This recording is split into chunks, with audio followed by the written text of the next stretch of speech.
Hello friends, welcome to மக்கள் சேவை channel. இன்றைக்கி நம்ம ஒரு சூப்பரான இன்ஃபர்மேஷன் பற்றி தான் பார்க்க போகிறோம். அதாவது வேலையில்லா இளைஞர்களுக்கு 4000 ரூபாய் மற்றும் 2500 ரூபாய் உதவித்தொகையாக வழங்கப்படும் அப்படின்ற மாரி தமிழக முதல்வர் அவர்கள் அறிவிச்சிருந்தார் தேர்தல் வாக்குறுதியாக. இப்போ இந்த ஸ்கீமுக்கு பார்த்தீங்கன்னா என்னென்ன டாக்குமெண்ட் தேவைப்படும், ஸோ யார் யாருக்கெல்லாம் இதுக்கு தகுதி இருக்கும், அதை பற்றின மொத்த இன்ஃபர்மேஷன் தான் இந்த வீடியோ பார்க்க போகிறோம். இந்த வீடியோ ஸ்கிப் பண்ணாமல் ஃபுல்லாக பாருங்கள். அது மட்டும் அல்ல, இந்த வீடியோ நிறைய பேருக்கு ஷேர் பண்ணுங்க. ஃபஸ்ட்டு இந்த வெப்சைட்டை பண்ணிக்கோங்க. இந்த வெப்சைட்கான லிங்க்கை நான் டிஸ்கிரிப்ஷன் கொடுத்துட்றேன்.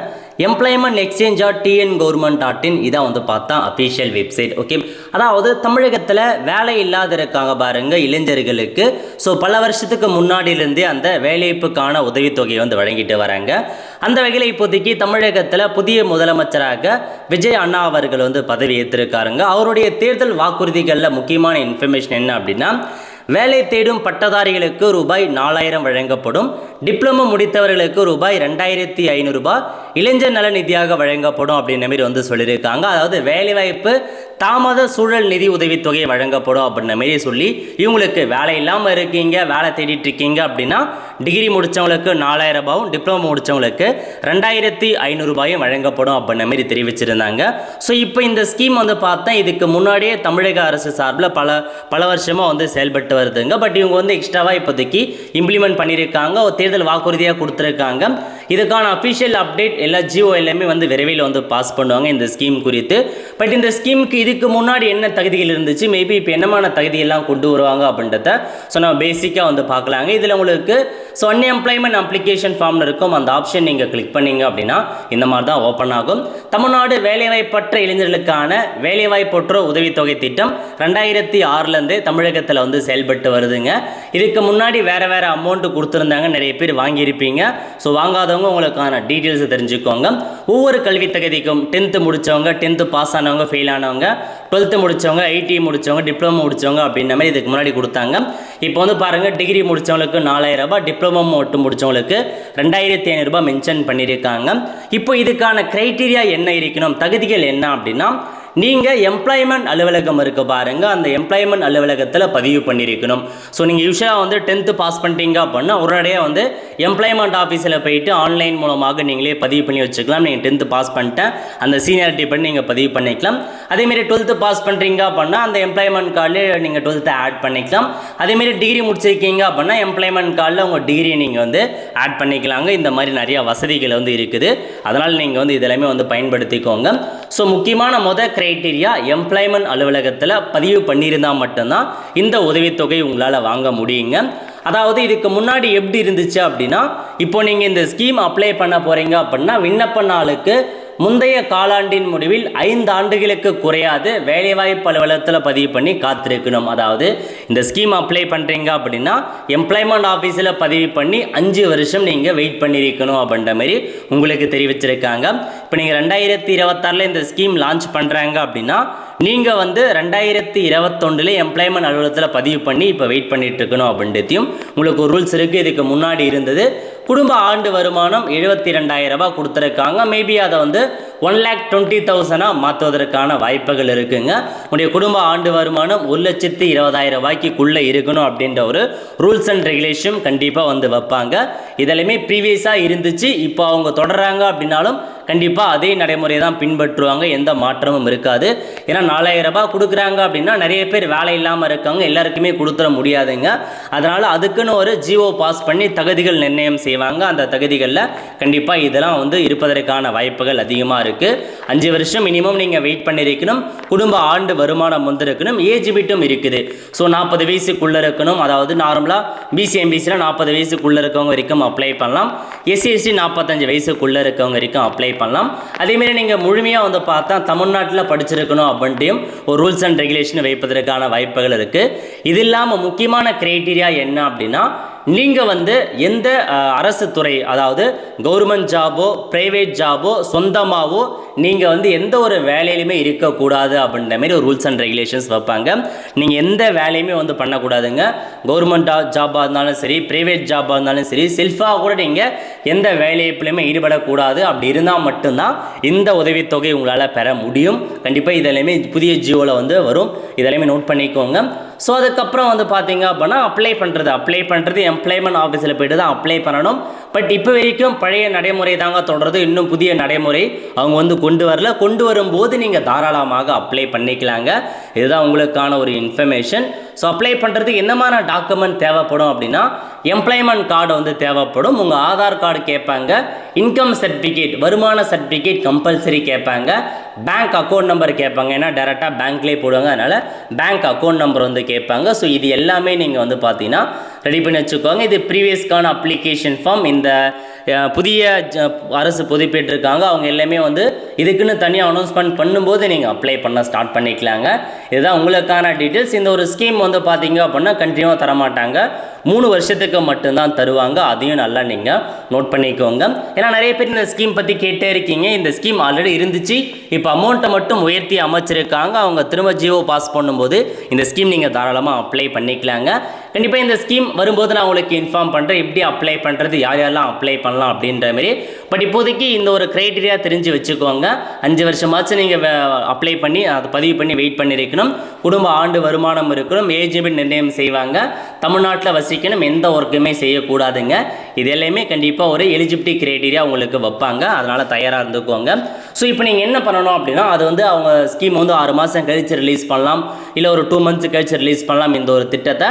பட் நீங்கள் என்ன பண்ணணும் அப்படின்னா பதிவு பண்ணி வச்சுக்கோங்க. எம்ப்ளாய்மெண்ட் அலுவலகத்தில் பதிவு பண்ணாமல் இருக்கீங்க அப்படின்னா நீங்களே ஆன்லைன் மூலமாக பதிவு பண்ணலாங்க. அதாவது எல்லா சேவையுமே எம்ப்ளாய்மெண்ட் சம்மந்தப்பட்ட சேவைகளை இந்த வெப்சைட் மூலமாக நீங்களே பண்ணிக்கலாங்க. புதுசாக க்ரியேட் பண்ணுறதுக்கு நியூ யூசர் அப்படின்ற ஆப்ஷனை பயன்படுத்தி நீங்களே வந்து பார்த்தா புதுசாக க்ரியேட் பண்ணலாம்.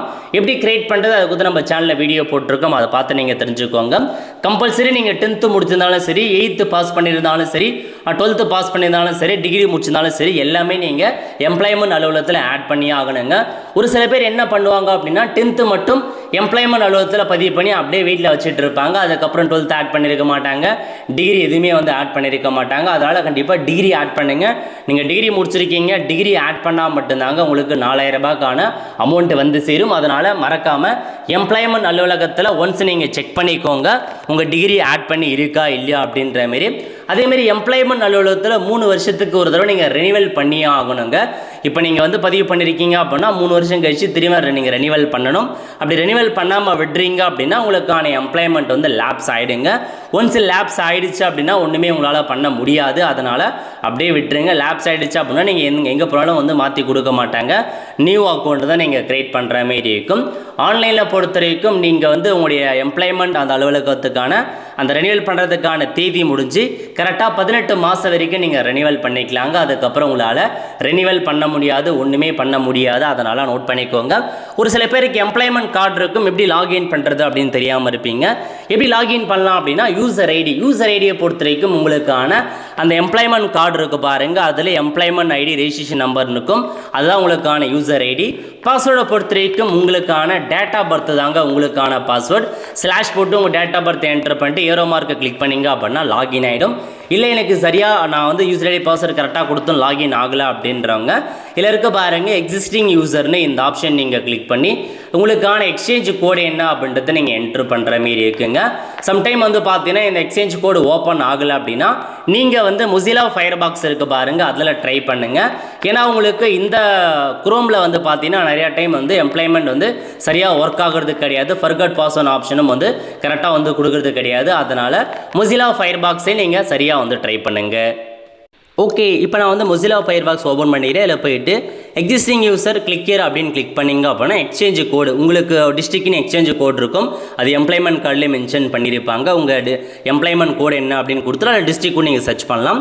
நெக்ஸ்ட் நீங்கள் மேலா ஃபீமேலா அப்படின்ற மாதிரி வந்து கிளிக் பண்ணுங்கள். கிளிக் பண்ணிட்டு இயர் ஆஃப் ரெஜிஸ்ட்ரேஷன், நீங்கள் எம்ப்ளாய்மெண்ட் எந்த இயரில் ரெஜிஸ்ட்ரேஷன் பண்ணீங்க அப்படின்ற இன்ஃபர்மேஷனை உங்களுக்கு வந்து அந்த எம்ப்ளாய்மெண்ட் கார்டிலே கொடுத்துருப்பாங்க, அதை நோட் பண்ணிவிட்டு ரெஜிஸ்ட்ரேஷன் நம்பர் கேட்டிருக்காங்க, அந்த ஃபுல் ரெஜிஸ்ட்ரேஷன் நம்பர் உங்கள் டிஸ்ட்ரிக்டோட அந்த ஸ்டார்ட் ஆகும் பாருங்கள், அந்த ரெஜிஸ்ட்ரேஷன் நம்பரை என்ட்ரு பண்ணிட்டு சர்ச் கொடுக்குறீங்க அப்படின்னா இந்த மாதிரி உங்களுக்கு வந்து ஓப்பன் ஆகிடுச்சு. இதில் வந்து பாருங்கள் ஒரு சில பேர் வந்து அந்த ரெஜிஸ்ட்ரேஷன் நம்பரை போட்டு உங்களுக்கு லாகின் ஆகலை அப்படின்னா யூசர் ஐடின்னு இருக்குது பாருங்கள், இந்த யூசர் ஐடியில் என்ன உங்களுக்கு இருக்கோ அதுதான் உங்களுக்கு நீங்கள் லாகினுக்கான ஐடியா பயன்படுத்திக்கணும். யூசர் ஐடி தான் இம்பார்ட்டன்ட். இதில் போய்ட்டு யூசர் ஐடி நீங்கள் ஃபைன் பண்ணிக்கலாம், அதனால் யூசர் ஐடியை வந்து காப்பி பண்ணிக்கோங்க. காப்பி பண்ணிவிட்டு டேட் ஆஃப் பர்த் வந்து கேட்டிருக்காங்க. ஸோ இதில் போயிட்டு உங்கள் டேட் ஆஃப் பர்த் என்ன அப்படின்ற மாரி நீங்கள் வந்து ஸ்லாஷ் போட்டு வந்து என்ட்ரு பண்ண பாருங்கள். சரியாக நீங்கள் என்ட்ரு பண்ணிவிட்டு லாகின் இருக்குது பாருங்கள், அந்த ஆப்ஷன் நீங்கள் வந்து கிளிக் பண்ணிக்கோங்க.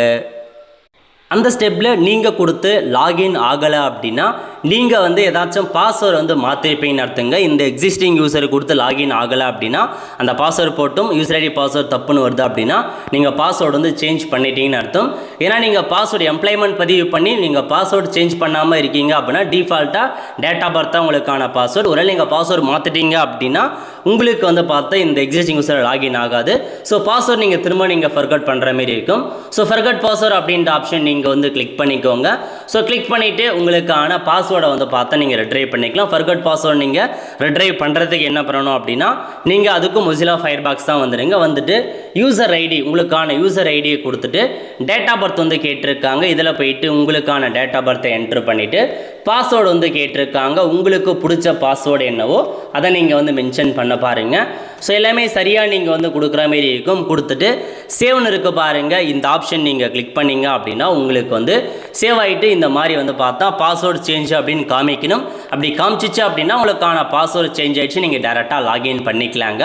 ஒருவேளை உங்களுக்கு எரர் காமிக்குது அப்படின்னா உங்களுடைய எம்ப்ளாய்மெண்ட் ஆஃபீஸ் இருக்குது பாருங்கள், அதில் வந்து ஏதாச்சும் ப்ரொஃபைலில் வந்து மிஸ் ஆகிருக்குங்க. அதன் காரணமாக உங்களுக்கு லாகின் ஆகாது, ஃபர்கட் பாஸ்வேர்டும் பண்ண முடியாது. இந்த மாதிரி பாஸ்வேர்டு எரர் வருது, ஃபர்கட் பாஸ்வேர்டு கொடுக்க முடியல அப்படின்னா அப்டேட் ரீசர் பாஸ்வேர்ட் டேட்டா, அதாவது உங்களுடைய டீட்டெயில்ஸ் இருக்குது பாருங்கள், எம்ப்ளாய்மெண்ட் ப்ரொஃபைலில் ஏதாச்சும் டேட்டா மிஸ் ஆகிருக்கும், அதனால் இந்த எரர் வரும். அதுக்கு நம்ம என்ன பண்ணலாம் அப்படின்னா இசேவையில் வந்து பார்த்தீங்க அப்படின்னா எம்ப்ளாய்மெண்ட் அப்படின்ற ஆப்ஷன்ஸ் இருக்குது, எம்ப்ளாய்மெண்ட் ட்ரைனிங், அதை நீங்கள் கிளிக் பண்ணி எடிட் ப்ரொஃபைல் இருக்கும், ப்ரொஃபைல் அப்டேட் பண்ணுறது, அதில் போயிட்டு உங்களுக்கான ப்ரொஃபைலை அப்டேட் பண்ணுங்கள். அப்படி அப்டேட் பண்ணால் மட்டும்தான் உங்களுக்கு இந்த மாதிரி வந்து ஷோ ஆகுங்க. அதனால் தெளிவாக வந்து பார்த்தீங்கன்னா கொடுக்க பாருங்கள் டீட்டெயில்ஸ். ஏதாச்சும் லாகின் ஆகல ப்ராப்ளம் இருக்குது அப்படின்னா டேரெக்டாக நீங்கள் எம்ப்ளாய்மெண்ட் ஆஃபீஸில் போயிட்டு தாராளமாக நீங்கள் லாகின் வந்து பண்ணிக்கலாங்க. ஏன்னா நீங்கள் ரொம்ப நாளாக யூஸ் பண்ணாமல் இருக்கீங்க அப்படின்னா கண்டிப்பாக ஒரு சில ப்ராப்ளம் உங்களுக்கு இருக்கும். அதேமாரி வெப்சைட்லேயும் நிறையா ஃபர்கட் பாஸ்வேர்ட் ஆப்ஷன்லாம் ஓப்பன் ஆகலைங்க இப்போதைக்கு, பட் ட்ரை பண்ணி பாருங்கள் ஆகும். ஸோ உங்கள் யூசர் ஐடி பாஸ்வேர்டு கொடுத்துட்டு ஏரோ மார்க் இருக்குது பாருங்கள், அந்த ஆப்ஷன் நீங்கள் கிளிக் பண்ணிங்க அப்படின்னா உங்களுக்கு லாகின் ஆகிடும். ஸோ இப்போ வந்து பார்த்தா என்னோடய எம்ப்ளாய்மெண்ட் லாகின் ஆகிடுச்சிங்க. So name, date of birth, அப்புறம் கான்டாக்ட் மாடிஃபை பண்ணுறது, குவாலிஃபிகேஷன் ஆட் பண்ணுறது எல்லாமே கொடுத்துருக்காங்க. ரெனிவல் பண்ணுறதுக்கு ஸோ ரெனிவலை கிளிக் பண்ணி கேண்டிடேட் ரெனிவல் ஆப்ஷனை கிளிக் பண்ணி நீங்கள் ரெனிவல் பண்ணிக்கலாம். அதேமாரி பாஸ்வேர்ட் சேஞ்ச் பண்ணுறது, சேஞ்ச் பாஸ்வேர்டு கொடுத்து நீங்கள் சேஞ்ச் பண்ணிக்கலாங்க. அந்த ஐடி கார்டை பிரிண்ட் பண்ணுறதுக்கு பிரிண்ட் ஐடி கார்டு ஆப்ஷனை கிளிக் பண்ணிங்க அப்படின்னா ஸோ இதில் வந்து பாருங்கள் நெக்ஸ்ட் ரெனிவல் டேட் என்ன, இந்த நீங்கள் தான் நீங்கள் ரெனிவல் பண்ணணும் கரெக்டாக. அதேமாரி நீங்கள் என்னென்ன குவாலிஃபிகேஷன் ஆட் பண்ணியிருக்கீங்க அப்படின்னு செக் பண்ணி பார்த்துக்கோங்க, டிகிரிலாம் இருக்கா அப்படின்ற மாரி. ஸோ எல்லாத்தையுமே தெளிவாக வந்து செக் பண்ணிக்கோங்க ஒன்ஸ். ஏன்னா இந்த ஸ்கீமில் விரைவில் உங்களுக்கு அப்டேட் பண்ணிடுவாங்க, அந்த ஸ்கீம் ஓப்பன் பண்ணிடுவாங்க, அதனால் எல்லாமே தயாராக வந்து எடுத்து வச்சுக்கோங்க. அதேமாரி இந்த ஸ்கீமுக்கு மேபி வந்து பார்த்தோன்னா அன்எம்ப்ளாய்மெண்ட்கான சர்டிஃபிகேட் வந்து கேட்பதற்கான வாய்ப்புகள் இருக்குது. வேலைவாய்ப்பின்மை அப்படின்னு ஒரு சர்டிஃபிகேட் இ-சேவையில் வந்து ப்ரொவைட் பண்ணுறாங்க, அந்த சர்டிஃபிகேட்டும் வாங்கி வச்சுக்கோங்க. ஸோ அந்த சர்டிஃபிகேட் எப்படி ஆன்லைன் மூலமாக அப்ளை பண்ணுறதுக்கான வீடியோ வேணும் அப்படின்றவங்க மறக்காமல் கமெண்ட் பாக்ஸில் வந்து கமெண்ட் பண்ணுங்கள். கண்டிப்பாக அதை கொடுத்து நான் வீடியோ மேக் பண்ண ட்ரை பண்ணுறோம். ஸோ எம்ப்ளாய்மெண்ட் சம்மந்தப்பட்ட ஏதாச்சும் வீடியோ வேணாலும் கமெண்ட் பண்ணுங்கள், கண்டிப்பாக நான் வீடியோ மேக் பண்ணுறேன். ஸோ இந்த வீடியோ வந்து நிறைய பேருக்கு வந்து ஷேர் பண்ணுங்கள். அடுத்த ஒரு நல்ல சந்திப்போம். நன்றி, வணக்கம்.